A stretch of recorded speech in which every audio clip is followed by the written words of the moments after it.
இப்ப நீங்க வாக்குத்தத்தத்துக்கு போனா உங்களுக்கு 100% அந்த ஆன்சர்ஸ் பிரேயர். ஏன்னா இப்ப அந்த வாக்குத்தத்தங்கள்லாம் யார் பேர்ல சொல்லியிருக்காரு?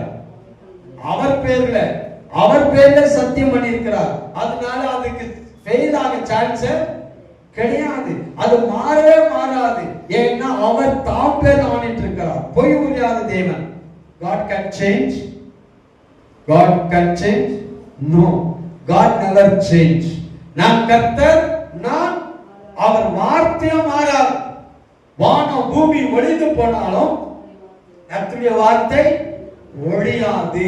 ஏன்னா கர்த்தரும் வார்த்தையும் ஒன்றா இருக்கிறார்கள். கர்த்தருக்கு எவ்வளவு வல்லமை இருக்குது, அதே வல்லமை அவருடைய வார்த்தைக்கு இருக்கிறது.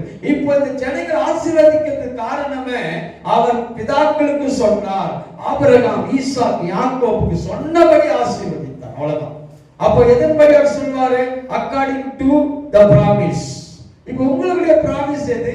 உங்களுக்கு வாக்குத்தத்தது கர்த்தர் சொன்ன வாக்குத்தத்தங்கள். அதனால சொன்ன நோவாவுக்கு ஒரு உடன்படிக்கை காட்டினார், ஒரு அடையாளத்தை வானத்தில் ஒரு வில்லை காட்டினார். அது பார்க்கும் போதெல்லாம் கடவுள் அவர் செஞ்ச உடன்படிக்கை நினைவு கூறுவார். ஆபிரகாமுக்கு வானத்தை காட்டினார், வானத்தின் நட்சத்திரங்களை. இப்ப உங்களுக்கு அடையாளம் என்ன தெரியுங்களா? அவருடைய வாக்குத்தத்தம், God's promise. அதான் கையில் இருக்குது. அதான் வேத வசனம். இந்த வேத வசனத்தை இந்த வாக்குத்தத்தத்தின்படி நாம் ஜெபித்தால்